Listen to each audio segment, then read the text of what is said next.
tonight with breaking news from the state's highest court. Tonight, the Indiana Supreme Court denied a motion to stay the execution of Joseph Corcoran. That means, for the first time in 15 years, this execution will move forward. Joseph Corcoran received a guilty verdict for murdering 4 people, including James Corcoran, Robert Turner, Timothy Bricker, and Douglas Stillwell back in 1997. People involved with the original court case, when you asked, does Joseph Corcoran deserve to die, there wasn't quite a clear answer from everybody. Does Joseph Corcoran deserve to die? I don't think the government should be in the business of killing its citizens. I think if Joe Corcoran would have taken responsibility and shown remorse, he would not be on death row. His attorneys have been appealing this decision, claiming Corcoran is severely mentally ill and therefore should not be executed. Still an appeal that's in process, so I'll wait to make my final decision when I know that it's the only and final decision yet to be made. Just after midnight, Indiana held its first execution in 15 years. Casey Smith was at the Indiana State Prison Tuesday night. From my perspective, it didn't look like he was in distress, at least. His last words were, "Not really, let's get this over with." And months after Joseph Corcoran of Fort Wayne was put to death by the state of Indiana, an ongoing lawsuit has given Hoosier taxpayers a glimpse of the cost of capital punishment, but with a few redactions. 21 Alive's John Wagner talks with Casey Smith at the Indiana Capitol Chronicle tonight. Casey, the last time we talked to you, it was just before the end of 2024, and we saw the execution of Joseph Corcoran. But for months and months leading up to that, I know the 21 Alive team, the Indiana Capitol Chronicle team, had all been covering this story for quite some time. So you were one of the few people in the gallery to witness the execution of Joseph Corcoran, and that's where we last left this story. Now we have some new information about how much it cost the state of Indiana to put him to death, but not entirely the whole picture. So bring us up to speed just a little bit. Yeah, so in January, so just a little over a month after Joseph Corcoran's execution, the Indiana Capitol Chronicle, we sued the Indiana Department of Correction. We had been making records requests for a while before, in the many months preceding, asking for information about the execution drug that the state purchased, how much was paid, how many doses or how many vials had been purchased, how long they might be good for. Governor Mike Braun's administration has been very willing to work with us to try and get information, so we really appreciate that. And so the one kind of little snippet of information that we have so far, we did receive a very heavily redacted document, but it did indicate that the state paid $900,000, presumably for pentobarbital, which is what we understand to be the execution drug that was used in Joseph Corcoran's execution. We still don't know for how much of the drug. We don't exactly know how much was used for Corcoran's execution. So again, it's hard to say, like, was that $900,000 used in for all of the drug that was used in December, or is there more? So there are many questions that we're still trying to get answers to, but this is a little bit of information for the first time. And I'm looking at the document that you guys have in your web story right now. It's basically a fully blacked out document that says IDOC shall pay the contractor the sum of $900,000. That's basically all we can see in that document. Was there any other version shared with you guys? Is there any more information behind the scenes?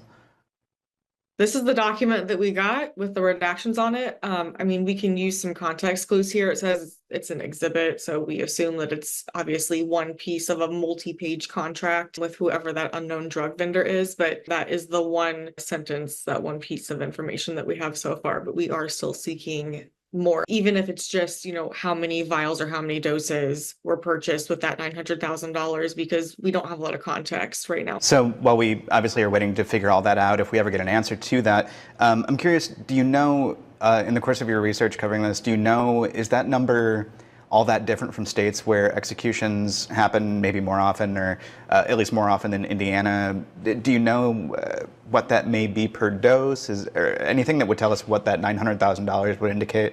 The price has been substantially increasing every year since then. So Indiana, as then Governor Holcomb and the Attorney General announced last summer, that's around the time we assumed the state was able to purchase or acquire the drug. In kind of similar time frame. There have been some other states. Utah is one, for example. Their Department of Correction, I believe they paid roughly $200,000 for 2 doses of pentobarbital, and that was maybe around the same time in 2024. We look back several years, though, to a state like Arizona. So back in 2020, that state, they paid $1.5 million, I believe, for 1,500 vials, which is the equivalent of 1,500 grams. They were single gram vials. So the price has really been going up. Because it's also, like I said, been increasingly difficult for states to get their hands on pentobarbital specifically, but there have been some other drugs as well. I want to bring us back to that week of the execution because this was really one of the last things in Governor Holcomb's tenure before he left office, before his term limited out. I can't speak for everyone here in the 21 Alive newsroom, but there were a few of us who felt like maybe the governor is going to step in and stop the execution based on sort of the verbiage he used in some final interviews before the year was over. I am just one part, a very important part, but one part of the whole long process that has to unfold before it gets to my time to make that final decision. So I'll wait to make my final decision when I know that it's the only and final decision yet to be made. But of course, that didn't happen. Do you know of anything he might have said post-execution as to why he ultimately decided not to step in and stay execution or any other measure? We weren't able to get any statements from Holcomb after the execution. Obviously, we were talking to him a lot in the weeks and especially the days up to that execution day. Would still love to talk to former Governor Holcomb about that decision because it clearly was not an easy one, and he told us that. I mean, it's not anything to take lightly, and I don't think he did, but would still love to talk to him.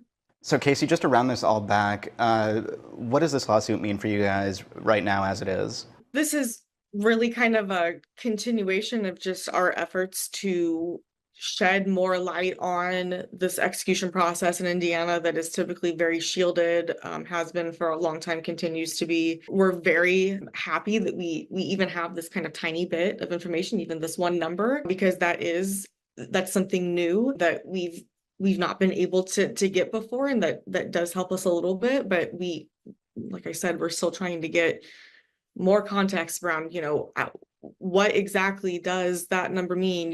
When was it purchased? How much was purchased? It's obviously going to be very difficult, maybe, dare I say, impossible, to figure out where exactly the state acquired the drug from. But we're hoping that this lawsuit is an avenue to kind of get at more, even if it's just little chunks of information. We've got this one. We are trying to get some others, like I said, to kind of help. These are taxpayer dollars that are in use, and so we really think it's important that Hoosiers understand how those dollars are being used for this very serious type of thing to carry out executions. So, like I said, we're just hoping to get, even if it's just little bit by little bit, that's what we're hoping it will continue to help us get. And if you want more details on that story and what the Chronicle's been able to find out so far, the Indiana Capitol Chronicle website has Casey's story, and it's full of details. Casey, thank you so much for being with us on 21 Alive News.